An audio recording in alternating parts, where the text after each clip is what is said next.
Bueno, ayer empezamos a hablar sobre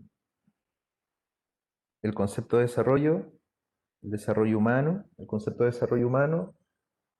em, Vimos los cuatro enfoques que han estado relacionados al desarrollo humano: el enfoque de capacidades de Amartya Sen, el enfoque de necesidades básicas del Banco Mundial y la OIT, el enfoque de desarrollo humano del PNUD y el enfoque aristotélico de Martha Nussbaum. Vimos la historia del concepto de desarrollo, vimos que la primera mención, al menos desde donde se puede rastrear al concepto de desarrollo económico, está en 1919 con el Pacto de la Sociedad de las Naciones, que fue el antecedente de la ONU.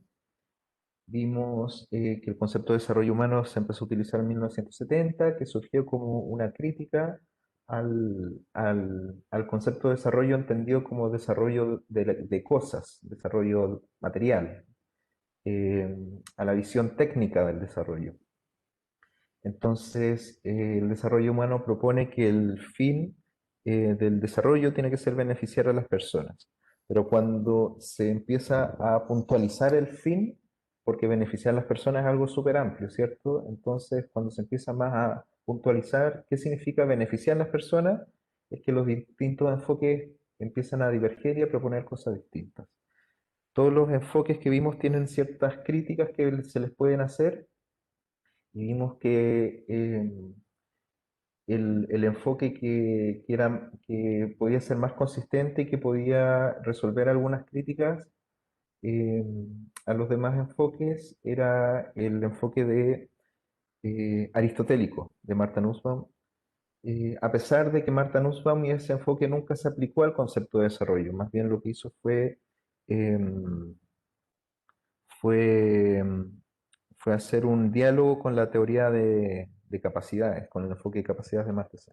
Entonces, lo que vamos a hacer en esta clase es una introducción a lo que se llama filosofía del desarrollo, que es un área de estudio que es más bien muy reducida, eh, que tiene varios componentes: tiene la ética del desarrollo, tiene la política del desarrollo, la filosofía política del desarrollo, em, involucra el concepto de desarrollo humano también.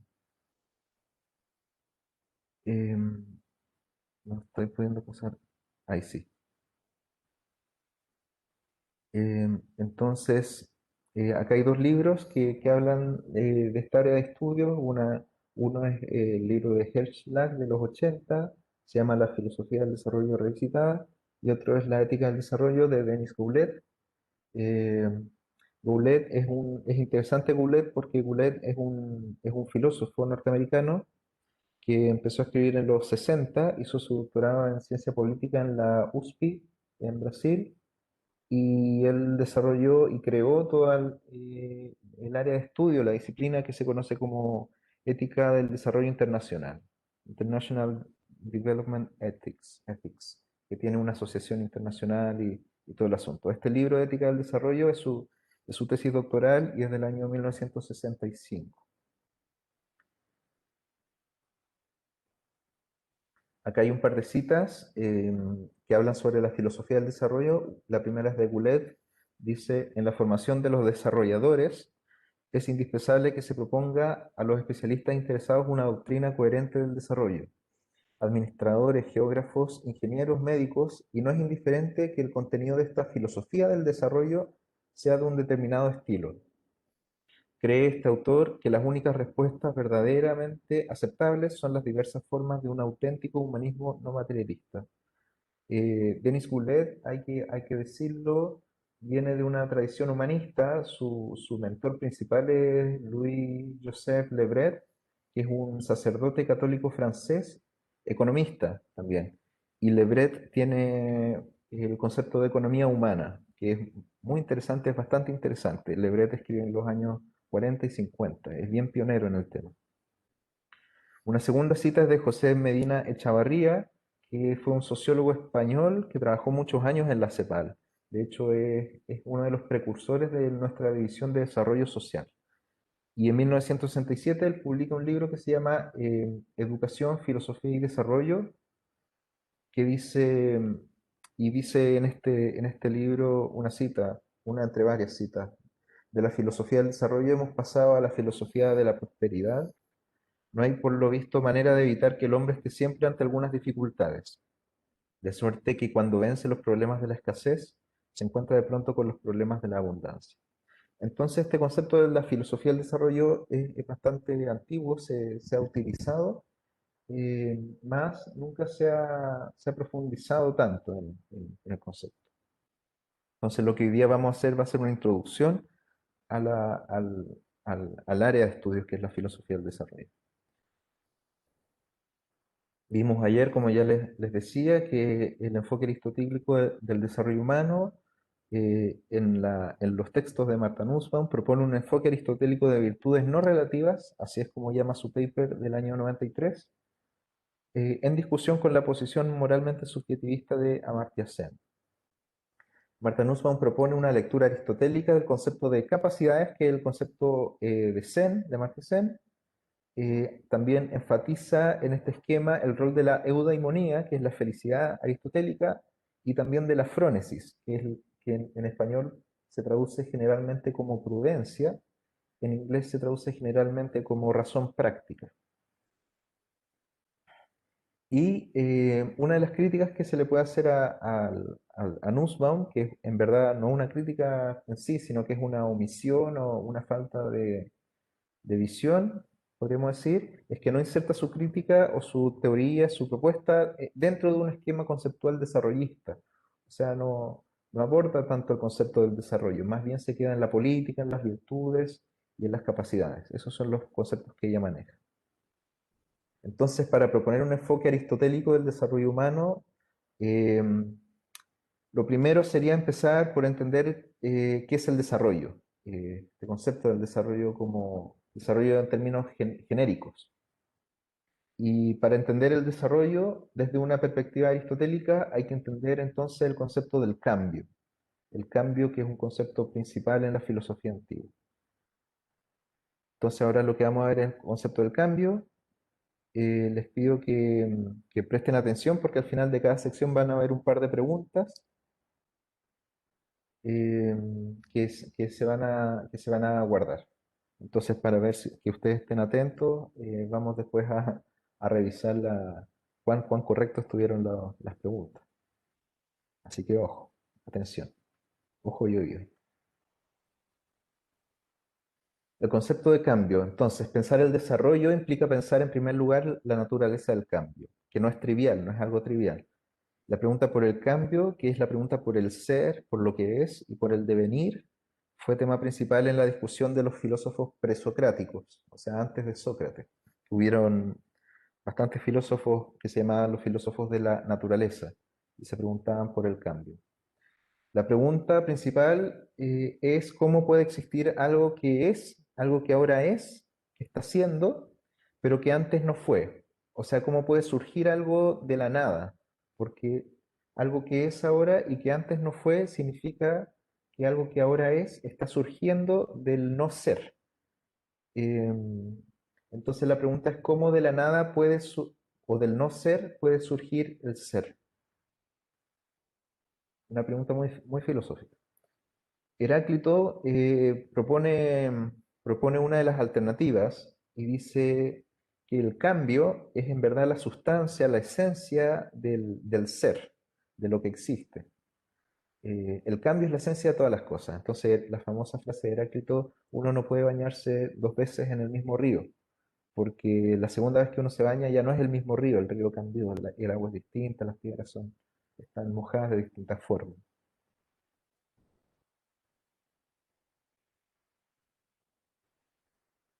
Parménides, que es otro filósofo presocrático, propone otra alternativa y dice que el cambio en realidad no puede existir porque nada puede salir de la nada, es decir, el ser no puede derivarse del no ser.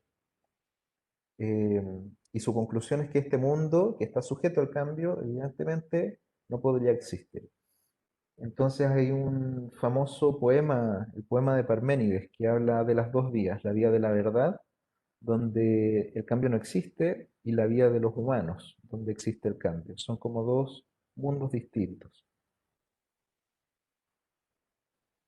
Y obviamente hay una, hay un conflicto teórico, filosófico entre ambas posiciones. El cambio existe por un lado y el cambio no existe por el otro. Aristóteles entra en esta discusión mucho después, pero proponiendo su propia teoría del cambio, que se hace un poco cargo del hecho de que en nuestro mundo el cambio existe, evidentemente, las cosas cambian, pero a su vez rescatando la reflexión parmenidea de que de la nada no puede surgir algo. Y ahí es la frase latina horror vacui o la naturaleza aborrece el vacío, entendiendo de que el vacío y la nada no puede existir, no puede ser. Entonces Aristóteles trata de hacer una nueva teoría incorporando ambos elementos. La teoría de Aristóteles se presenta en su texto, en su libro Metafísica, que es una recopilación de textos en verdad, y ahí se proponen cuatro causas del cambio. Una de las causas es la causa final, que corresponde al fin o el propósito de las cosas y del cambio. Se identifica como aquello para lo cual ocurre o sucede algo. Por ejemplo, yo hago tal cosa porque quiero obtener tal resultado. Entonces la razón, el por qué, la causa de que yo haga tal cosa es el fin. En el ámbito de los asuntos humanos, esto hay que mencionarlo ya de entrada. Todas las acciones humanas pueden ser dos cosas, de dos tipos, según Aristóteles. Pueden ser perfectas o pueden ser imperfectas. Las acciones perfectas son las acciones cuyo fin, cuyo telos, recuerden el término griego telos, que es el fin, que da origen a la palabra teleología, que es el estudio de los fines y las causas finales, los propósitos. Las acciones perfectas, en las acciones perfectas el fin es la misma acción. Por ejemplo, el vivir. Nosotros no vivimos para lograr otra cosa, sino que vivimos por el solo hecho de querer vivir. Ahí en la misma acción se está realizando el fin.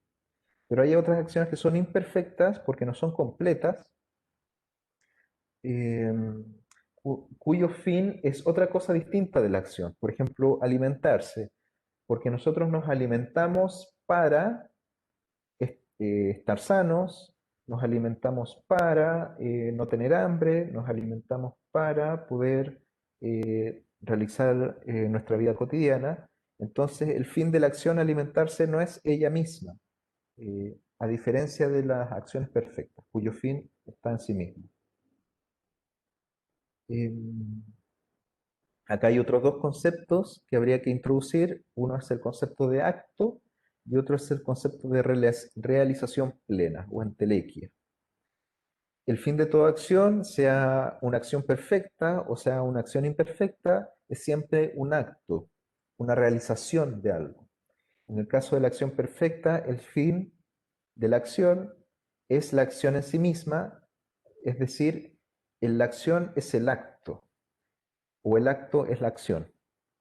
En el caso de la acción imperfecta, el fin de la acción es al final el acto, pero está mediado por otra cosa, que vamos a llamar obra, en griego ergon. Em, Entonces, en la acción imperfecta nosotros hacemos una acción, pero para producir otra cosa, que no es esa misma acción, y esa otra cosa la vamos a llamar obra. Y en esa obra se realiza el fin de la acción o el acto. Y el acto, al final de todas las cosas, dice Aristóteles, tiende a su realización plena o entelequia. Entonces, este es un esquema conceptual de lo que les acabo de explicar. Tenemos las acciones, praxis en griego, que pueden ser perfectas, teles, o imperfectas, ateles. Cuando son imperfectas, las acciones, que él llama también movimientos, eh, generan obras, ergon. Y ambas, las acciones perfectas y las obras derivadas de las acciones imperfectas, son el acto, energía, que el acto es la realización de la cosa. Y el acto tiende finalmente a la realización plena o entelequia. Entonces, acá estamos viendo el fin del cambio, en la causa final. Pero el cambio también, como tiene fin, tiene un inicio. ¿Y el inicio cuál es? Si el cambio existe y el cambio tiene un fin, entonces tiene un inicio, que es aquello desde lo cual, no aquello para lo cual, sino aquello desde lo cual. La solución que da Aristóteles al problema del cambio implica la utilización de dos conceptos. Por un lado, el acto, que ya vimos que era la realización de la cosa o del cambio, que es el fin, y por otro lado, la potencia o capacidad, dunamis en griego, que es el inicio del cambio. Y utilizando ambos conceptos, uno puede entender el cambio en el sentido de que una misma cosa puede estar en dos modos distintos, por así decirlo. Puede estar como potencia o puede estar como acto. Y el cambio es el tránsito desde la potencia al acto. Esto se ilustra con el siguiente ejemplo de un árbol y una semilla. El cambio no sería el paso desde la semilla al árbol en Aristóteles, porque el árbol, a ver, porque la semilla es un no árbol. La semilla no es un árbol, ¿cierto? Es una semilla. Entonces, el árbol no puede surgir de la semilla, en tanto la semilla es no árbol. O sea, el árbol no puede surgir del no árbol. Eh, el árbol o cualquier cosa en realidad no puede surgir de su negación previa, o sea, de la nada. Entonces el cambio no se realiza desde la cosa X a la cosa Y, o sea, de la semilla al árbol, sino desde la cosa X en potencia o el árbol en potencia a la cosa X en acto. Y esto es lo que dice Aristóteles en la metafísica. Lo que está en potencia, dunamei, y lo que está en acto, energía, son en cierto modo una misma cosa. O sea, un árbol que puede estar en potencia o en acto. De modo que no hay otra causa excepto la que hace moverse de la potencia al acto. Esta es la teoría del cambio en Aristóteles, que trata de resolver o resuelve el problema del cambio de la filosofía presocrática. Entonces, el árbol actual, el árbol de hecho, el árbol realizado surge del árbol en potencia, surge del mismo árbol, pero en estado de potencia. Entender esto es importante porque esta es la lógica que nos va a llevar a entender el concepto de desarrollo y de desarrollo humano. No aplicado al árbol, obviamente, pero aplicado al ser humano. Entonces, vamos a intentar una cosa acá nueva, que es realizar un sondeo. Yo les voy a cargar dos preguntas que ustedes van a poder responder y van a tener algunos segundos para responderlo. La primera pregunta es: ¿cuál es, según Aristóteles, el fin del cambio? A, la potencia; B, el acto. Y la segunda pregunta es: ¿cuál es, según Aristóteles, el inicio del cambio? A, la potencia; B, el acto. Veo que ya están respondiendo. Quedan 15 segundos para responder. Hola, a mí no sé, Eh, pero no me parece. Se me Eso quitó.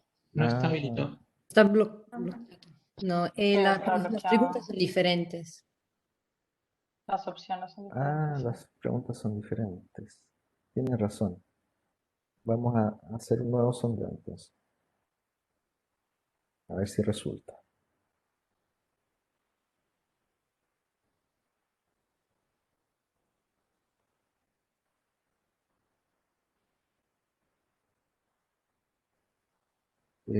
No, me abrió otras preguntas. Pero las preguntas que me abrió son las preguntas que siguen. Así que vamos a omitir estas preguntas y vamos a esperar que las próximas preguntas funcionen. Pero es bien fácil en todo caso la respuesta. El fin del cambio es obviamente el acto, ya está dicho, está bastante dicho, y el inicio del cambio es la potencia. Entonces, vamos a aplicar este concepto del cambio de la metafísica aristotélica al desarrollo humano. Y esto es más o menos una profundización de lo que hace Martha Nussbaum. Ella no hace esto porque no inserta su discusión en una perspectiva desarrollista. Pero si uno siguiera ahondando en Aristóteles, esto es lo que podría encontrar. Según Aristóteles, el fin de todo lo humano es la felicidad, como vimos ayer también, pues la eudaimonía, pues la felicidad es el bien final que es no instrumental.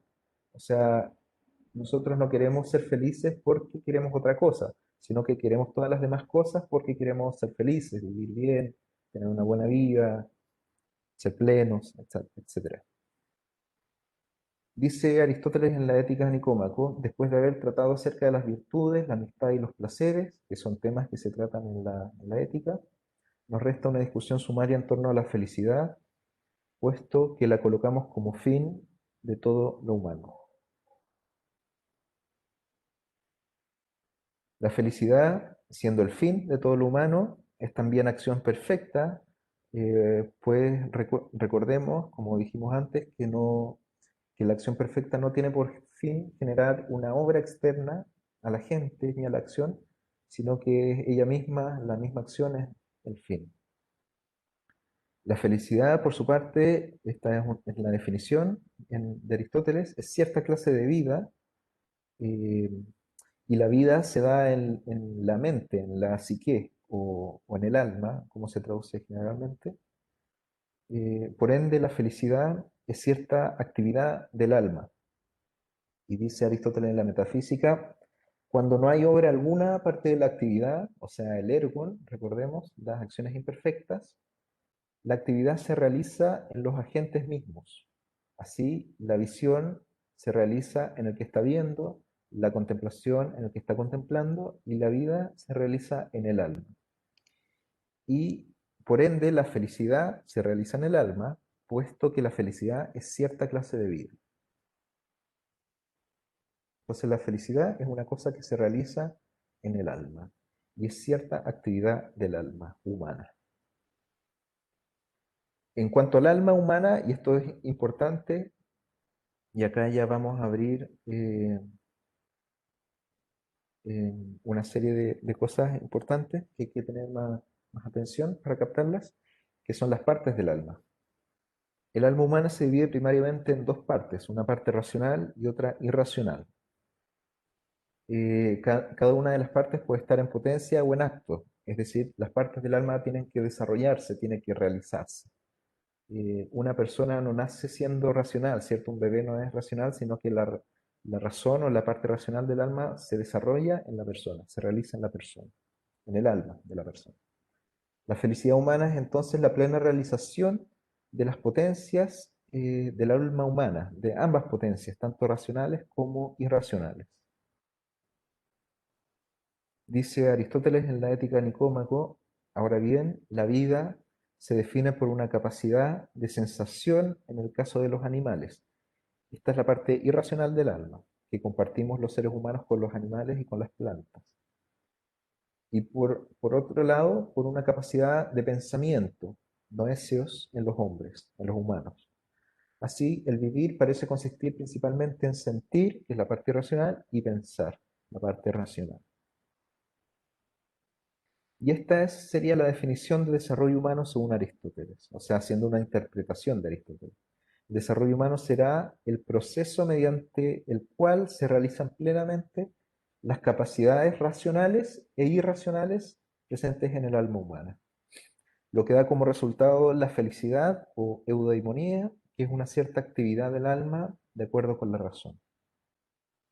Entonces a esto es lo que llamaremos de aquí en adelante el desarrollo humano, en tanto desarrollo del ser humano. Esta sería la interpretación aristotélica del desarrollo humano.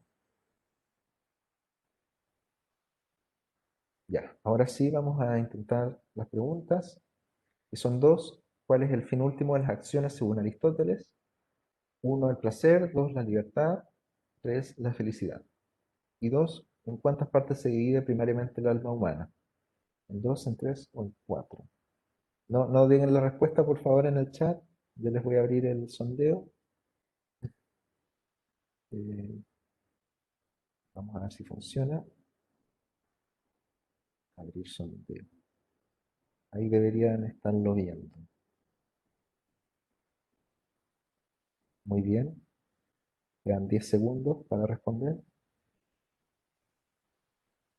Quedan 5 segundos para responder.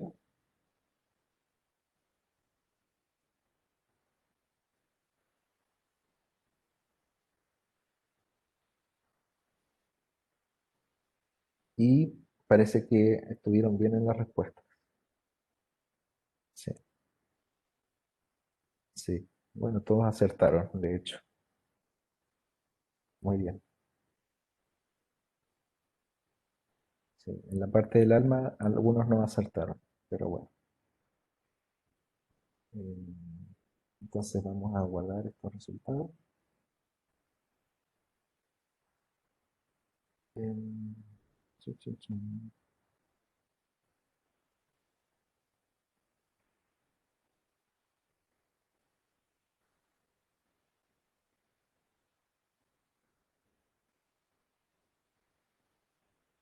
No, a ver.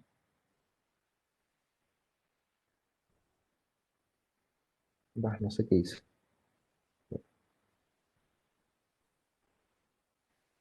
Entonces, vamos a continuar. Ya definido qué es la interpretación aristotélica del desarrollo humano, vamos a ver cuáles son los medios para el desarrollo humano, porque evidentemente a nosotros nos interesa saber cómo hacemos esto. Ese es nuestro rol práctico. Entonces, ¿cómo se logra este desarrollo humano en tanto desarrollo del ser humano? Es lo mismo que preguntarse cómo se logra la felicidad, una pregunta tan quizás en boga hoy día. Hay muchos blogs que hablan sobre eso, estudios empíricos también. Y que en Aristóteles sería la pregunta de cómo se logra la plena realización de las capacidades racionales e irracionales en el ser humano. Desde el lado de la parte irracional, se puede decir que como es nuestra parte no propiamente humana, es algo que se da por sí solo en los seres humanos. Esta parte irracional es la capacidad de percibir el mundo exterior, tener sensaciones, o sea, la vista, el tacto y el crecimiento del cuerpo físico, que es algo que compartimos con las plantas y con los animales. El crecimiento lo compartimos con las plantas y las sensaciones o las percepciones las compartimos con los animales. Esto no es algo que interesa demasiado a la filosofía, sino más bien el desarrollo de la parte racional, que es lo que interesa a la política según Aristóteles y a los asuntos humanos. Esto es interesante de mencionar porque si ustedes leyeron las primeras secciones de la Ética de Nicómaco que les compartí en el sitio de la escuela, van a poder ver que la ética, el libro de la ética empieza con referencias a la política. Y las primeras preguntas éticas son preguntas políticas, es decir, cuál es el fin de la política, qué es lo que tiene que hacer la política. Y para Aristóteles la política es un medio para el desarrollo humano. Y eso es muy interesante porque es una concepción muy distinta de la política que se tiene hoy en día, que está más relacionado a la lucha de poderes. La política originalmente no era eso. Entonces, como nos interesa más la parte racional, tenemos que empezar con las subdivisiones de la parte racional. La parte racional se divide en dos partes, la parte racional activa y la parte racional pasiva. La activa es la parte racional que piensa y que manda, que ordena. La parte racional pasiva es la parte que es capaz de escuchar a la razón y obedecerla. La parte racional pasiva es la que aloja los deseos, según Aristóteles, los apetitos, eh, porque la parte irracional no es capaz de escuchar a la razón. La parte irracional se dedica al crecimiento, a propiciar el crecimiento del cuerpo, a percibir el mundo exterior, pero no escucha a la razón, es solo perceptiva del mundo exterior. En cambio, la parte racional pasiva sí es capaz de escuchar a la razón, que yace en la parte racional activa. Hay una especie de jerarquía entre ambas partes racionales. Cada parte racional del alma tiene un tipo de virtud específica y vamos a hablar de las virtudes éticas como referidas a la parte racional pasiva del alma, es decir, la parte del alma que aloja el deseo y que aloja el apetito. Em, y las virtudes de la parte racional activa, que es la parte racional que piensa, vamos a llamarlas virtudes dianoéticas, que viene de dianoia, que es pensamiento, y de ética, que viene del ethos, que se puede traducir como modo de ser, forma de ser o carácter. ¿Ok? ¿Está ahí? Entonces, dos partes racionales, activa, pasiva, y dos virtudes asociadas. Virtudes éticas a la parte del deseo y virtudes dianoéticas a la parte del pensamiento. Este es un esquema con las demás subdivisiones. Entonces, el alma humana se divide, como vimos antes, en la parte irracional que compartimos con los animales y las plantas, y la parte racional que es propiamente humana. La parte racional se divide a su vez en la parte pasiva, que es donde está el deseo, y la parte activa, que es donde está el pensamiento. La parte activa se divide a su vez en la parte, bueno, esta es la parte propiamente humana, esto lo dije. La parte pasiva, que es donde está el deseo, tiene la cualidad de tener virtudes específicamente éticas, y la parte activa tiene la cualidad de tener virtudes específicamente dianoéticas. Después la parte racional activa se divide en la parte contingente y la parte no contingente. La parte no contingente es la parte racional del pensamiento que trata sobre asuntos que no pueden ser de otra manera, que no pueden cambiar. Por ejemplo, la lógica o las matemáticas o todas las leyes, todas las ciencias exactas o o todo razonamiento filosófico, teológico también. La parte de la divinidad, que es también un área de estudio de la metafísica. Por otro lado, la parte contingente de la parte racional activa trata sobre asuntos que pueden cambiar, que pueden ser de otra manera. Y acá están todos los asuntos humanos del mundo. Esto es muy importante para el desarrollo humano, esta parte contingente, que se divide a su vez en dos otras partes. La parte de la mente racional, que se dedica a pensar los asuntos de la técnica o de la producción, de la poiesis. Y la virtud de esta parte se llama tecne. eh, y esto es lo que nos interesa básicamente a los que estudiamos la filosofía económica, que es la técnica, que es la virtud, por ejemplo, del hacer cosas con las manos, la virtud de trabajar la tierra, la virtud de hacer una artesanía bien hecha, o del intercambio comercial. Todas esas cosas tienen que ver con virtudes racionales de tipo técnico. Por otra parte, que es también parte del mundo, pero que no tiene que ver con la técnica, o sea, con la producción de cosas externas, sino con las cosas internas, se llama parte práctica, que es, que trata sobre los asuntos ya internamente humanos. Y la virtud de esta parte, que no trata sobre asuntos externos como la técnica, sino sobre asuntos internos al ser humano, se llama phronesis en griego, que en español se traduce como prudencia, y que en inglés se traduce como, generalmente eh, como razón práctica. La prudencia está estrechamente ligado a la política y a la economía. Esto es algo que vamos a ver hacia el final de la clase, pero se los adelanto, porque incluso en Santo Tomás de Aquino, su filosofía, que es un poco aristotélica también, eh, él tiene una reflexión sobre la prudencia económica, eh, que no es la prudencia técnica en sentido estricto, sino que es la prudencia que dice relación con los movimientos internos del pensamiento económico humano. Esto lo vamos a ver un poco después. Las otras dos partes que me faltaba explicar, que son de la parte no contingente, es la parte intuitiva, que es la parte que trata sobre los primeros principios, o arjé. De esta palabra griega arjé viene la palabra de arquetipos, por ejemplo, que se utiliza en la psicología analítica, o arqueología, estudio de los principios. Y esta parte de los primeros principios forma parte de la parte no contingente, de las cosas que no pueden ser de otra forma. Y hay otra parte que es la parte científica que deriva demostraciones a partir de los primeros principios.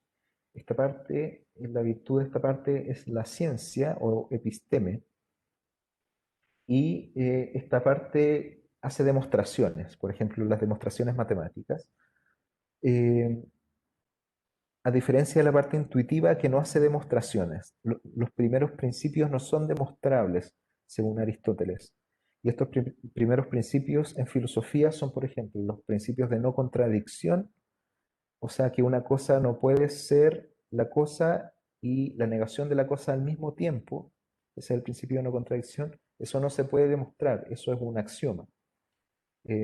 O el principio del tercer tercio excluido, que es otro de los principios filosóficos lógicos. Pero en el fondo lo que les quiero transmitir es que esos principios no son susceptibles de ser demostrados, sino que son axiomas. Estas distintas partes del alma están en relación de jerarquía. Esto es otra cosa que es necesario saber. En primer lugar, la parte racional activa manda sobre la parte racional pasiva. En la parte racional pasiva está el deseo, recordemos, en la activa está el pensamiento. Y en específico la prudencia, que es la parte práctica, manda o ordena a la parte racional pasiva. Esta parte de la prudencia va a ser trascendente para hablar de una ética del desarrollo, que es uno de los conceptos que les propuse al principio. De hecho, en el libro de Goulet se llama Ética del Desarrollo. Un segundo elemento en relación a la jerarquía de las partes del alma es que la parte racional activa y contingente, o sea, la que agrupa la virtud técnica y la virtud prudencial, lo que hace es aspirar a desarrollar la otra parte racional activa, es decir, la parte racional activa no contingente, que es la científica e intuitiva. Y aquí la analogía que hace Aristóteles es la de la medicina y la salud. La medicina se parece un poco a la técnica y a la prudencia. De hecho, es una aplicación de una técnica y de una prudencia. Y la medicina, que es una técnica y una prudencia, lo que aspira es a producir salud. Entonces, el fin de la medicina es la salud. Y la salud sería la virtud de la parte racional activa no contingente. O sea, esta parte del alma eh, que es relativa a los primeros principios y relativa a la ciencia. Entonces hay una relación de jerarquía en tanto las partes del alma anteriores o inferiores, podríamos decir, lo que hacen es producir las partes del alma posteriores o superiores. Un tercer elemento es que la parte mejor del ser humano, y esto es algo que señala Aristóteles en varias ocasiones, es la parte específicamente intuitiva, o sea, la parte del nous, que él llama, que es la parte que razona sobre los primeros principios, que no son susceptibles de ser demostrables. Esta es la parte mejor y central del ser humano, la intuitiva. El desarrollo de las distintas partes del alma se realiza progresivamente. Esto es importante para entender el proceso del desarrollo humano. Se realiza en etapas, podríamos decirlo. Y de esta forma, la parte irracional produce la parte irracional, o sea, desde los animales nos convertimos en seres humanos, porque desarrollamos la parte del deseo y la parte del pensamiento. Y la parte racional pasiva, que es, perdón, la parte racional irracional es la de los sentidos, la del crecimiento de los sentidos que desarrollan la parte racional del deseo y el pensamiento. Sí, estaba bien. Después la parte racional del deseo, desiderativa, produce la parte racional activa, que es del pensamiento, y así. La parte racional que se dedica a los asuntos del mundo, a las cosas que cambian, que pueden ser de otra manera, produce la virtud en la parte, o desarrolla la parte del alma que piensa o que razona sobre cosas que no pueden ser de otra manera, sobre asuntos no contingentes. Y así, la virtud técnica da origen a la virtud prudencial y la virtud de la ciencia da origen a la virtud de la intuición. Esta es como la progresión del desarrollo de las partes del alma según Aristóteles. La última etapa del desarrollo humano es el desarrollo de la intuición, que es la parte más principal de los seres humanos según Aristóteles, y es la comprensión de los primeros principios. Dos frases, dos citas de la Ética de Nicómaco dicen así: es claro entonces que cada hombre es su intuición, o su mente principalmente, y que el hombre bueno ama esta parte sobre todo. Y lo que dijimos antes es apropiado también ahora. Lo que es propio de cada uno por naturaleza es lo mejor y lo más agradable. Así, para el hombre, lo más agradable será la vida conforme a la intuición, si en verdad un hombre es primariamente su intuición. Y esta vida será también la más feliz. Eudaimonéstatos. Entonces, tenemos estas dos partes racionales, la parte racional pasiva, que es donde yace la virtud ética, y la parte racional activa, que manda, que ordena, donde yace la virtud dianoética. En la parte racional pasiva yace el deseo, y es esta parte, esto es importante también, la que desea y elige el fin de las acciones. O sea, cuando hablamos del fin del desarrollo humano, que es la felicidad, la parte del alma que dice, este es el fin de mis acciones, y a esto me voy a orientar, es la parte donde yace la virtud ética. Y aquí radica la importancia de la ética, porque sin virtud ética el fin se vuelve nebuloso, el fin se pierde. Esto es lo que dice Aristóteles. Si no hay virtud ética, los humanos, los hombres, las mujeres, perdemos la concepción del fin de las cosas humanas, que es nuestro bienestar o nuestra felicidad. Y empezamos a perseguir otros fines que son pseudofines, que son falsos fines. Por eso la importancia de la virtud ética. Y la virtud ética central en Aristóteles es la moderación. La moderación, sobre todo en los placeres y en los dolores. Es decir, no perseguir los placeres en extremo ni rechazarlos en extremo. Porque si uno hace eso, uno pierde de vista el fin, que es la felicidad. Y esto dice, directa relación con una de las preguntas que hubo ayer al final de la clase, de que el placer nos desvía del camino de la felicidad, que es el camino del desarrollo humano.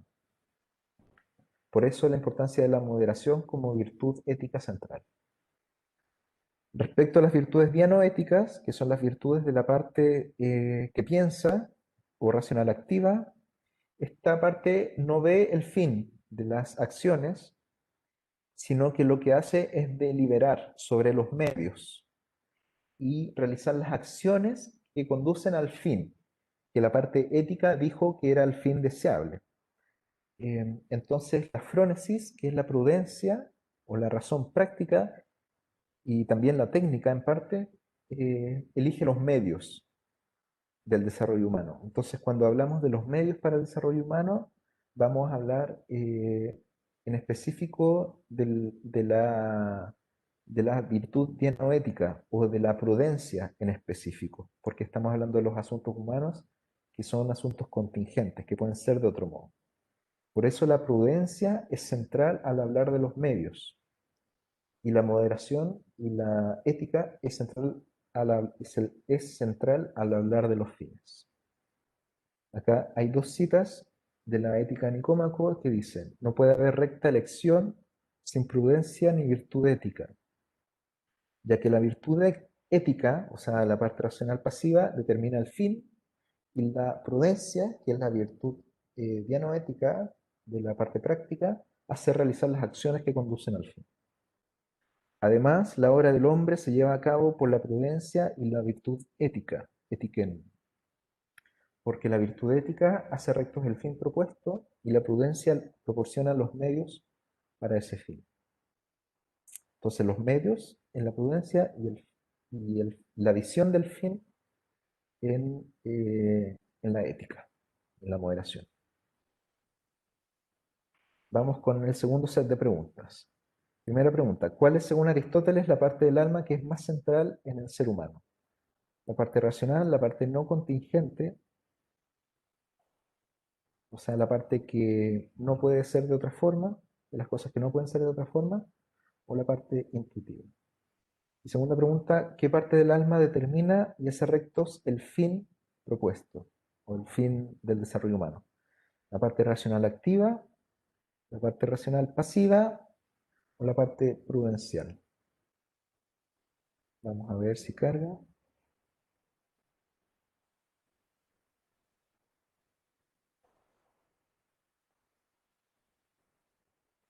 Sí, las opciones están un poco distintas en el sondeo, pero están casi igual.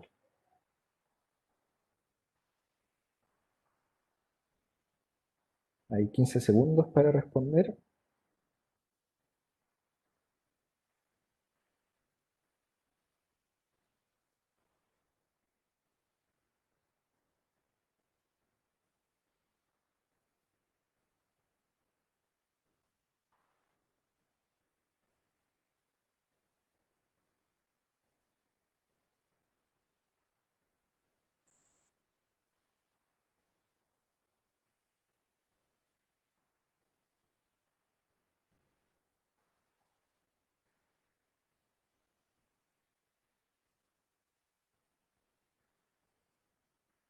Ya, veo que acá hay más confusión. Em, sí, dice Juan Manuel que no lo dejó enviar. Bueno, no importa. José también dice que no lo dejó enviar. Em, de quienes respondieron a la primera pregunta, 7 personas respondieron que la parte central del humano es la racional y 10 respondieron que la intuitiva. Sí, un poco más de tiempo. Para las próximas clases, bueno, yo ya no tengo más clases, pero para las próximas versiones del programa vamos a dar más tiempo. Acá 8 personas respondieron que la parte racional era la parte central del ser humano y 10 personas respondieron que era la parte intuitiva. Y la respuesta correcta es la parte intuitiva. Lo voy a repetir para, para que quede claro. Es claro que cada hombre es su intuición, según Aristóteles, como dice aquí, o su mente principalmente. Eh, y el hombre, abajo dice, el hombre es primeramente su intuición.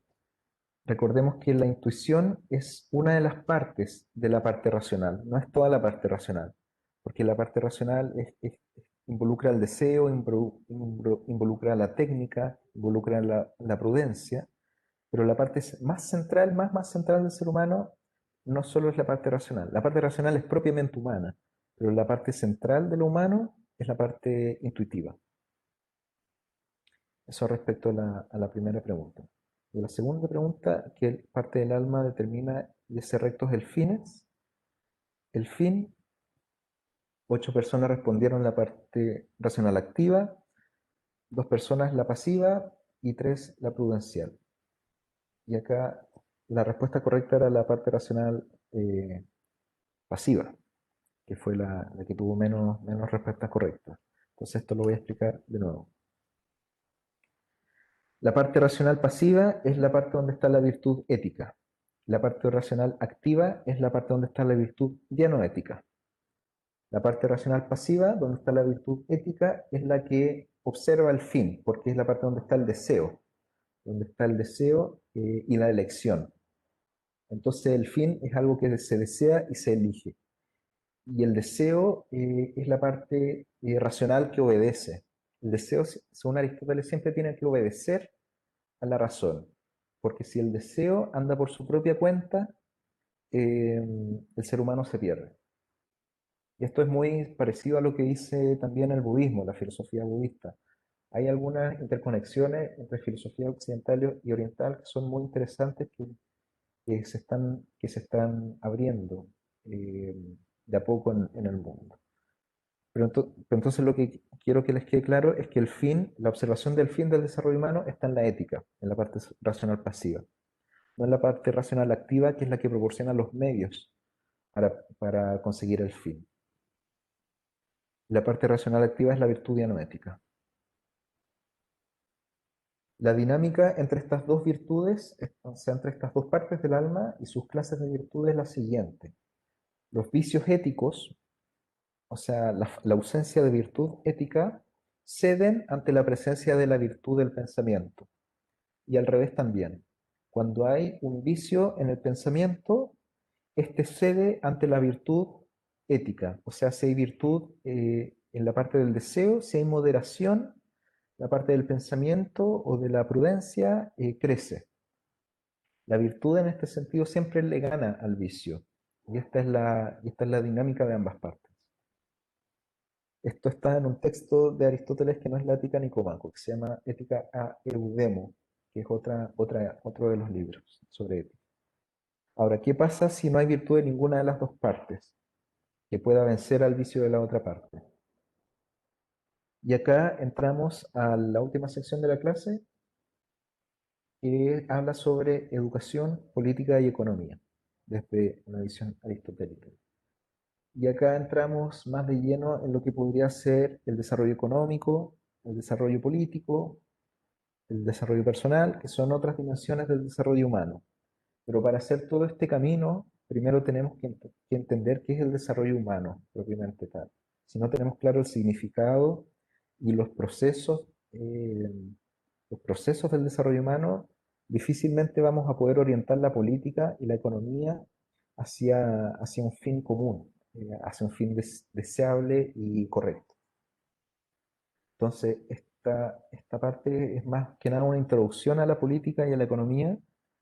Desarrollarlo de forma completa requeriría otra clase que no tengo, pero quizás les puedo mandar después algunos papers si a alguno le interesa.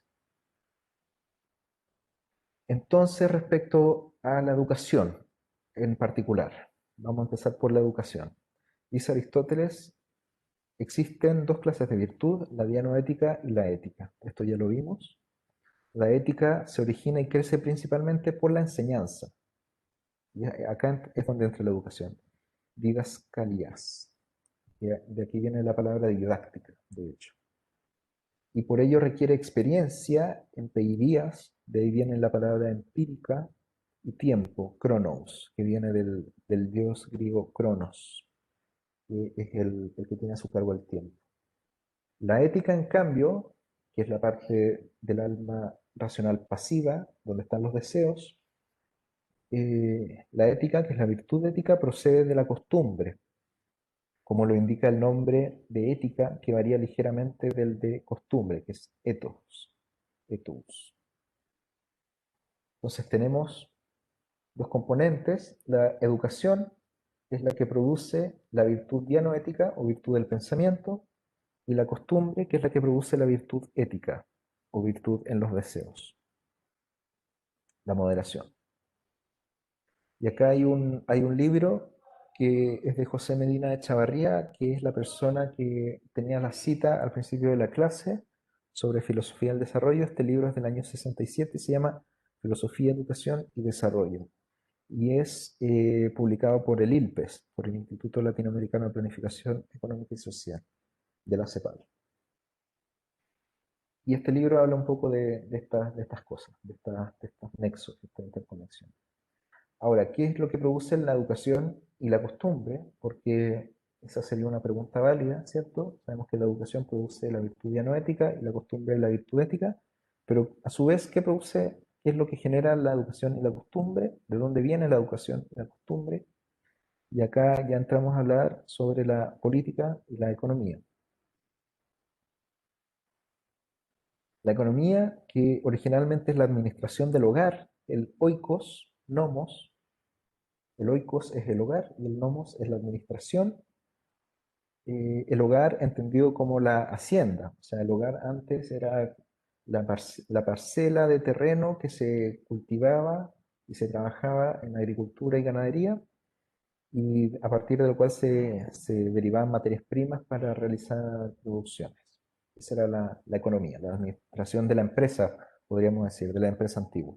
Y la política, que es la administración de la ciudad, que es el conjunto de hogares, de casas o de empresas.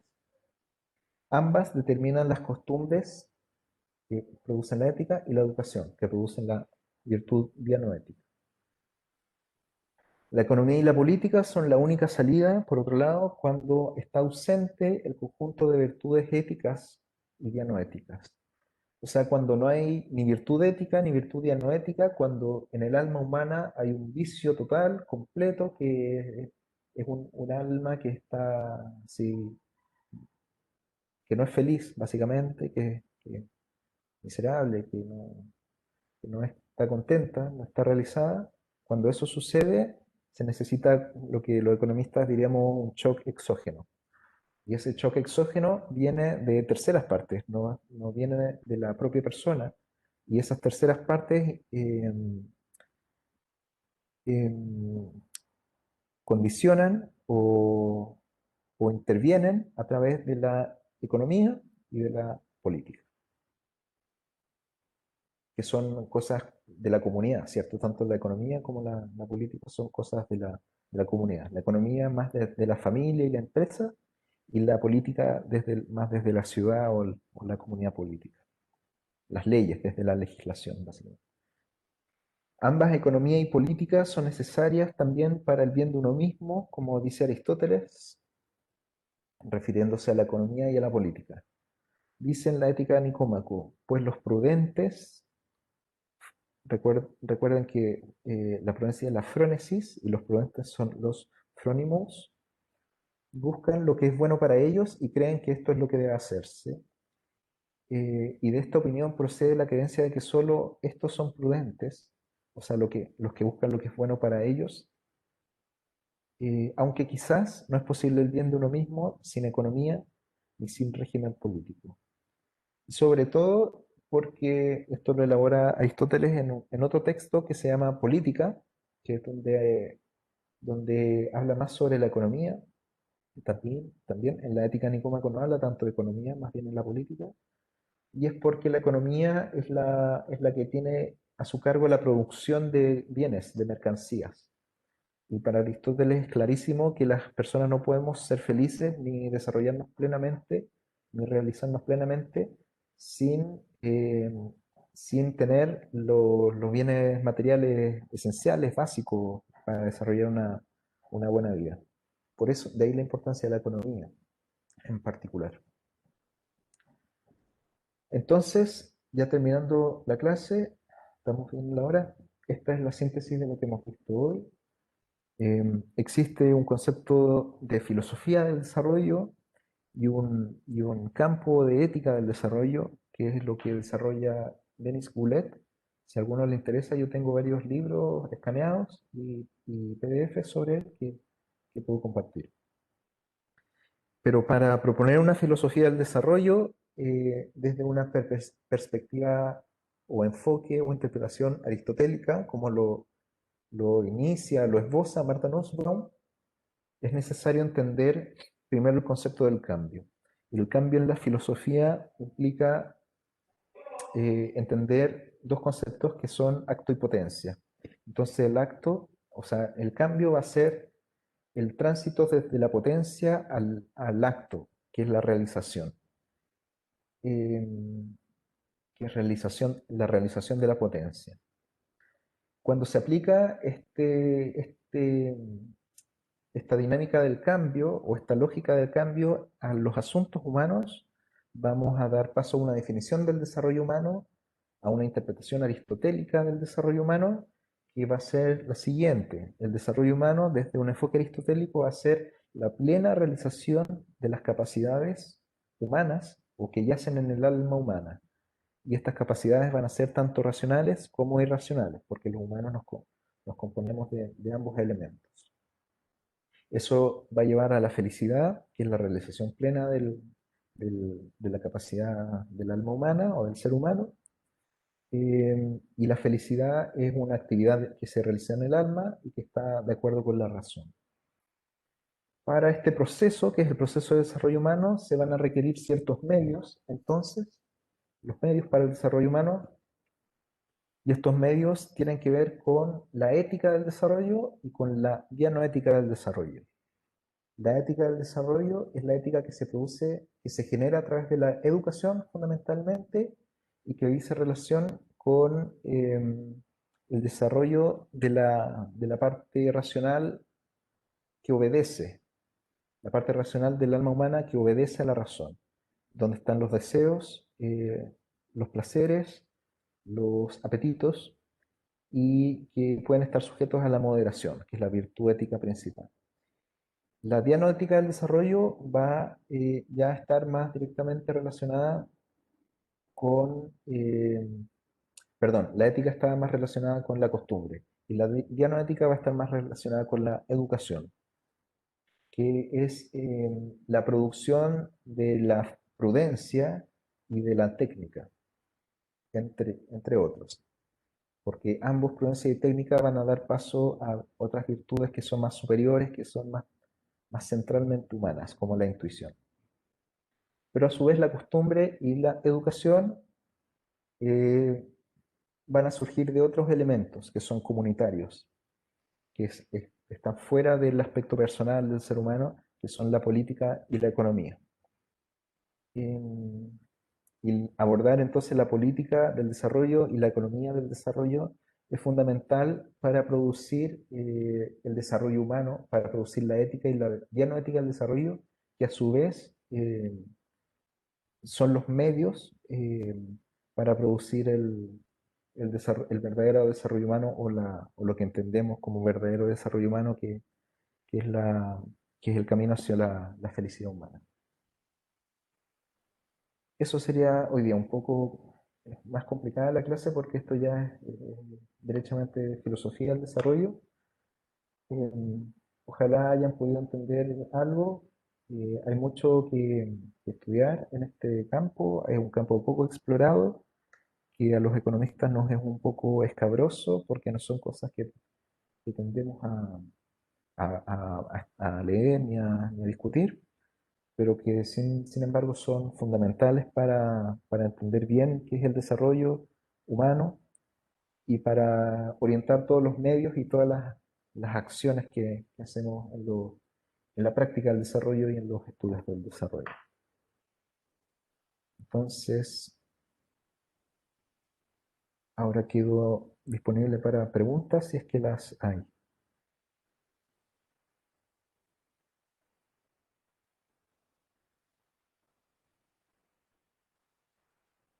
Hola, ¿qué tal?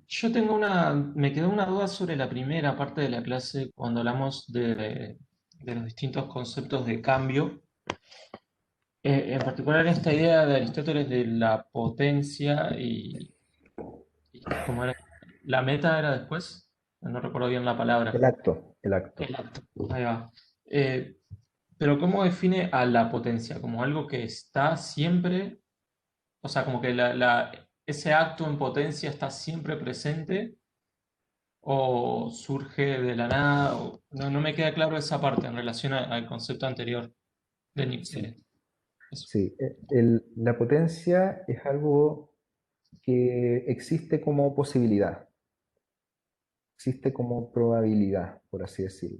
La potencia es algo que puede realizarse o no realizarse. Si se realiza, se dice que existe un cambio de la potencia al acto. Si no se realiza, queda simplemente como potencia. Entonces, por ejemplo, eh, em, yo puedo, por ejemplo, terminar la tesis. Entonces, hoy día la tesis existe, a pesar de que yo no la haya terminado. Es, existe, pero existe no realizada, existe como potencia, porque la tesis puede terminarse o puede no terminarse. ¿Y de dónde surge la potencia? La potencia surge simplemente de las posibilidades del mundo, y las posibilidades eh, en ciertas cosas van variando, van cambiando. Eh, y en otras cosas las posibilidades están fijas. Entonces, en la semilla, por ejemplo, la posibilidad del árbol está fija. Eh, pero en otros asuntos humanos las posibilidades y las potencias van modificándose a medida que nosotros vamos tomando decisiones. Entonces las potencias también se van creando. No sé si responde un poco tu pregunta.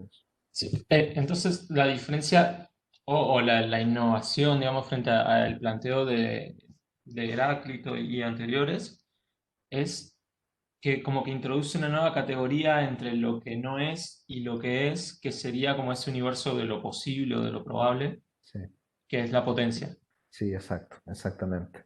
Eso hace que pueda existir el cambio, pero que el cambio no se derive de la nada, sino que se derive de la posibilidad, en el fondo, Sí, ya. que es algo real, sí, pero no es concreto. Gracias. Ujú.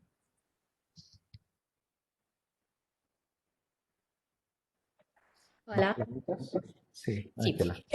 yo tengo una pregunta, una reflexión. Estaba pensando, ¿cuánto la dimensión de la relación para poder ser feliz está presente? En el sentido de que em, la felicidad está, ok, en el alma, como hemos dicho, ok, pero ¿hasta qué punto podemos decir que yo puedo ser feliz si otras personas no son felices? ¿Y cuánto mi felicidad depende de la felicidad de los otros? Y porque en este sentido, si este punto es enfatizado, al mismo tiempo la política y la economía tienden porque la política y la economía están formadas por hombres que también, ¿no? Hacen el mismo trabajo interior, ¿no? Eh, ecco, este punto estaba pensando que no sé si entendí si este elemento en esta reflexión aristotélica está presente o no.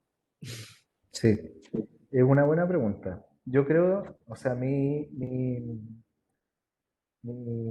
convicción personal es que uno no puede ser completamente feliz mientras los demás no lo sean. Ahora, en Aristóteles eso no está dicho así, explícitamente así, sino que uno podría llegar a esa conclusión indirectamente a través de la elaboración que Aristóteles hace de la amistad, porque la amistad son, me parece, dos capítulos completos de la Ética de Nicómaco. Y la amistad es la base de la comunidad familiar, por un lado, y de la comunidad política. O sea, en el matrimonio, hombre y mujer, eh, esto está dicho explícitamente en Aristóteles, es una unión de amigos. Y, eh, y la política como comunidad es también una construcción que pretende generar amistad, que no siempre lo logra, porque Aristóteles también es muy realista en ese sentido, pero que pretende la amistad política. Y la amistad es una de las condiciones necesarias para la felicidad, según Aristóteles. Acá en esta presentación no he puesto como un listado de todos los requisitos que requiere la felicidad, porque la felicidad requiere de bienes materiales, lo mencioné por ahí, también requiere de amigos. Aristóteles es muy explícito en ese sentido. Si no se tienen amigos, no es posible ser feliz. Y, y también requiere de una buena legislación, una buena política y una buena economía o administración del hogar. Hay varios requisitos para la felicidad. Em, y hay bastante escrito sobre eso. Ahora, hay otra vertiente de la filosofía del desarrollo que no es aristotélica, que es considerar al otro como a sí mismo. Pero esto ya es parte de una filosofía más moderna. Si uno quisiera ir a esa vertiente, uno tendría que empezar por Hegel, por ejemplo, donde hay una visión más global de lo que es el ser. o el espíritu. El espíritu. Y eso es un poco más metafísico, no es tan aristotélico, que es más, así, más concreto.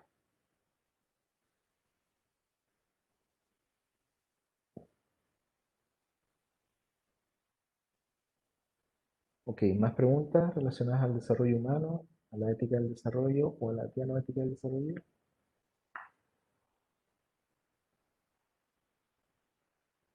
Bueno, si no hay más preguntas, lo dejamos hasta acá. Les agradezco la atención y, y seguimos mañana con algo que continúa más o menos esta reflexión, pero ya no tanto en lo teórico ni en lo abstracto, sino más en lo empírico. Mañana va a estar la edición de estadísticas de la CEPAL mostrando mediciones sobre felicidad en América Latina y viendo los países, los grupos sociales, las distintas mediciones que existen, y vamos a hacer un poco la discusión empírica sobre la felicidad hoy día. Así que estén muy bien y nos vemos. Muchas gracias. Muchas gracias. Gracias.